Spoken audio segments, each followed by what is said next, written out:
Hello, welcome back to my YouTube channel. സാധാരണ ഞാൻ സദ്യക്ക് കാളനാട്ടോ ഉണ്ടാക്കാറ്. ഇപ്രാവശ്യം ഞാൻ എന്നാൽ രസക്കാളൻ ഉണ്ടാക്കാമെന്ന് വിചാരിച്ചു. നമ്മളുടെ ഗുരുവായൂരപ്പൻ്റെ പ്രസാദം കഴിച്ചവർക്കൊക്കെ അറിയാട്ടോ അതിൻ്റെ ടേസ്റ്റ് എന്താണെന്നുള്ളത്. അപ്പോൾ നമുക്ക് ഇന്ന് അതൊന്ന് ട്രൈ ചെയ്ത് നോക്കാം. അപ്പോൾ എൻ്റെ ചാനൽ ആദ്യമായി കാണണമെങ്കിൽ ലൈക്ക് ചെയ്യാനും സബ് ചെയ്യാനും മറക്കരുതേ. ആദ്യം നമുക്ക് ഇത്രയും പുളി ഒന്ന് വെള്ളത്തിലിടാം, ഇത് കുതിർന്ന് കിട്ടണമല്ലോ. അപ്പോൾ ഈ ഒരു രസക്കാളൻ്റെ പ്രത്യേകത എന്ന് പറയുന്നത് ഇതിൽ 2 തരം പുളി നമ്മൾ ചേർക്കുന്നുണ്ട്. വാളൻ പുളിയുമുണ്ട്, വേറെ തൈരും ചേർക്കുന്നുണ്ട്. അപ്പം ഞാൻ കറി ഉണ്ടാക്കുന്നത് മൺചട്ടിയിലാണ്. അപ്പോൾ അതിലേക്ക് നമുക്ക് കുമ്പളങ്ങേൻ്റെയും മത്തങ്ങേൻ്റെയും കഷ്ണങ്ങൾ ഇട്ട് കൊടുക്കാം. അതിലോട്ട് മുളക് പൊടി 1 സ്പൂണ്, മഞ്ഞൾപ്പൊടി 1 ടീസ്പൂണാണ് കേട്ടോ. പിന്നെ ഞാൻ ഈ ചേർത്തത് ശർക്കരയാണ് കേട്ടോ. 1 ടീസ്പൂൺ ശർക്കരയും ചേർക്കുന്നുണ്ട്, കറിവേപ്പിൻ്റെയും പുളിവെള്ളവും. പിന്നെ അതേ പാത്രത്തിൽ തന്നെ നമ്മൾ സാധാ നോർമൽ വാട്ടറും ചേർത്തിട്ട് നമുക്ക് വേവിക്കാൻ വെക്കാം കേട്ടോ. അപ്പോൾ അതവിടെ ഇരുന്ന് വേവട്ടെ. അപ്പോഴേക്കും നമുക്ക് കുറച്ച് വറവ് വേണം. അതായത് നമ്മൾ നാളികേരത്തിൽ അരയ്ക്കാൻ നമ്മൾ സെപ്പറേറ്റ് കുറച്ച് സാധനങ്ങൾ ചേർക്കുന്നുണ്ട്. അപ്പോൾ അതിന് വേണ്ടിയിട്ട് നമ്മൾ എണ്ണ ഒഴിച്ചിട്ട് ഡീപ്പായിട്ടും വറക്കാം, അല്ലാതെയും വറക്കാം കേട്ടോ. അതിലേക്ക് പരിപ്പ്, കുരുമുളക്, ഉലുവ ഒക്കെ ഓരോ ടീസ്പൂണാണ് കേട്ടോ. പിന്നെ ഇത് അരിയാണ് കേട്ടോ, നമ്മൾ ചോറ് വയ്ക്കുന്ന അരി. ആ അരിയും ചേർത്തിട്ട് നമുക്ക് വറുത്തെടുക്കണം. അപ്പം നല്ലോണം മൂത്ത് കഴിഞ്ഞിരിച്ചാൽ അതിലേക്ക് നമ്മളൊരു 3 വറ്റൽ മുളകിൻ്റെ പൊട്ടിച്ചിട്ട് കൊടുക്കുന്നുണ്ട്. അപ്പം അതിനൊരു ഗോൾഡൻ ഷെയ്ഡ് വന്നു കഴിഞ്ഞിരിച്ചാൽ നമ്മൾക്ക് അത് കോരി തണുപ്പിക്കാൻ വെക്കണം. അപ്പോൾ നമുക്ക് സാധാ കുറച്ച് എണ്ണയിൽ വറുത്തെടുക്കാം കേട്ടോ. ഞാനിതിങ്ങനെ ആ അരിയൊക്കെ ഒന്ന് പൊരിഞ്ഞ് വന്നു കഴിഞ്ഞാൽ നല്ല ടേസ്റ്റ് ഉണ്ട്. അത് കാരണം കൊണ്ടാണ് ഞാൻ കുറച്ച് തോനെ എണ്ണ ഒഴിച്ചിട്ട് അതിൽ വറുത്തെടുത്തത്. എന്നിട്ട് ഒരു 3 കയ്യിലാണ് കേട്ടോ, കൂട്ടാൻ കയ്യിലാണ്, അതിലാണ് ഞാൻ നാളികേരം എടുത്തത്.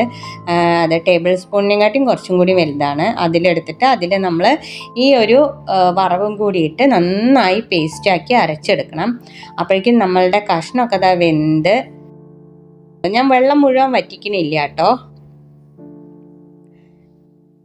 എന്നിട്ട് അതിൽ നമ്മൾ ഉപ്പ് ചേർത്തിട്ടില്ല, അപ്പോൾ ഉപ്പൊന്ന് ചേർക്കാം.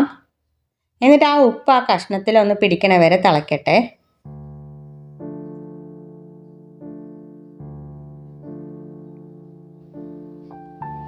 ചിലവർക്ക് ഇതിലത്തെ കഷ്ണങ്ങളൊക്കെ ഉടച്ചിട്ട് നല്ല ഇഷ്ടമാണ്. അങ്ങനെ വേണ്ടവർക്ക് ഉടയ്ക്കാം കേട്ടോ, ഞാൻ ഉടയ്ക്കുന്നില്ല. ഇനി നമുക്ക് ആ അരവ് നമുക്ക് ഈ കറിയിലോട്ട് ചേർക്കാം.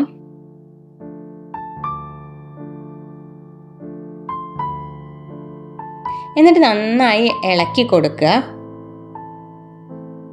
നമ്മൾ നാളികേരം ചേർത്ത് കഴിഞ്ഞാൽ കുറേ തിളയ്ക്കരുത്. അപ്പോൾ ഒന്നിങ്ങോട്ട് തള വരുമ്പോൾ നമുക്ക് അതിലോട്ട് വേറൊരു സാധനം കൂടി ചേർക്കണം.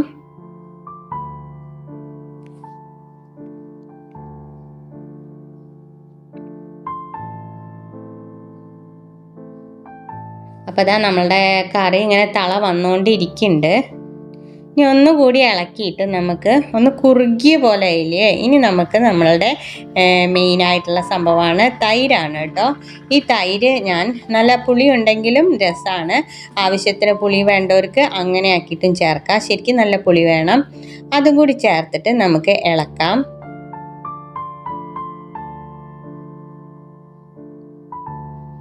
ഇതും നന്നായി തിളക്കരുത്, പിരിഞ്ഞു പോവുള്ളൂ. ഒന്ന് ചെറിയ ഒരു തള വരുമ്പോൾ നമുക്ക് നമ്മളുടെ തീ ഓഫ് ചെയ്യാം. ഇനി നമ്മൾ നെയ്യിലാണ് കേട്ടോ വറവിടുന്നത്. വെളിച്ചെണ്ണയിൽ വേണമെങ്കിൽ ഇടാം, പക്ഷേ ടേസ്റ്റ് നെയ്യിലാണ് കേട്ടോ. അപ്പം നമ്മൾ ഉലുവ ഓൾറെഡി ചേർത്ത കാരണം കൊണ്ട് നമ്മൾ കടുക് മാത്രമാണ് പൊട്ടിക്കുന്നുള്ളൂ. കടുകും മുളകും കറിവേപ്പിൻ്റെ ഇലയും പൊട്ടിച്ചിട്ട് നമുക്ക് കറിയിലോട്ട് ഒഴിക്കാം. അപ്പം നിങ്ങൾ ഈ കറി ഇങ്ങനെയാണോ ഉണ്ടാക്കാറ് എന്ന് കമൻറ്റ് ചെയ്യണേ. നമ്മളുടെ കറികൾക്കൊക്കെ ടേസ്റ്റ് തരുന്നത് ഈ കടുകും മുളകും വറുത്തിടുമ്പോഴാണ് കേട്ടോ. നല്ല മണമാണ് കേട്ടോ, പ്രത്യേകിച്ചും മോര് ചേർത്തിട്ടുള്ള കറികൾക്ക്. അപ്പോൾ നമ്മളുടെ രസക്കാളൻ ഇവിടെ റെഡി ആയി കഴിഞ്ഞു കേട്ടോ. അപ്പം എല്ലാവരും ഓണത്തിന് ഇതൊന്ന് ട്രൈ ചെയ്ത് നോക്കണം. ഇത് കുറച്ചിങ്ങനെ ഇരിക്കും തോറും ഇത് നമ്മളുടെ സാധാ കാളൻ്റെ ആ ഒരു ടെക്സ്ചറിലേക്ക് വരും. ഇപ്പോൾ കുറച്ച് ലൂസായിട്ടാണ് വെച്ചാലും അത് കുറച്ച് കഴിയുമ്പോഴേക്കും ഇങ്ങനെ കട്ടായി വരും. പിന്നെ നമ്മൾക്ക് ഇത് കറിയായിട്ടാണ് യൂസ് ചെയ്യേണ്ടത് വെച്ചാൽ നമ്മൾ നാളികേരം ചേർക്കുമ്പോൾ അത് കൂടെ കുറച്ച് വെള്ളം കൂടിയും ചേർത്ത് ഒന്ന് തിളപ്പിച്ചാൽ മതി. അപ്പോൾ ഇത് എല്ലാവരും ട്രൈ ചെയ്ത് നോക്കണം, ഫീഡ്ബാക്ക് അറിയിക്കണം. അപ്പോൾ ഈ ഒരു രസക്കാലൻ്റെ വീഡിയോ എല്ലാവർക്കും ഇഷ്ടമായി കാണുമെന്ന് വിചാരിക്കുന്നു. അപ്പോൾ എല്ലാവരും ലൈക്ക് ചെയ്യുക, സബ്സ്ക്രൈബ് ചെയ്യുക. അടുത്ത വീഡിയോ കാണുന്നവരെ ടാറ്റ ബൈ ബൈ.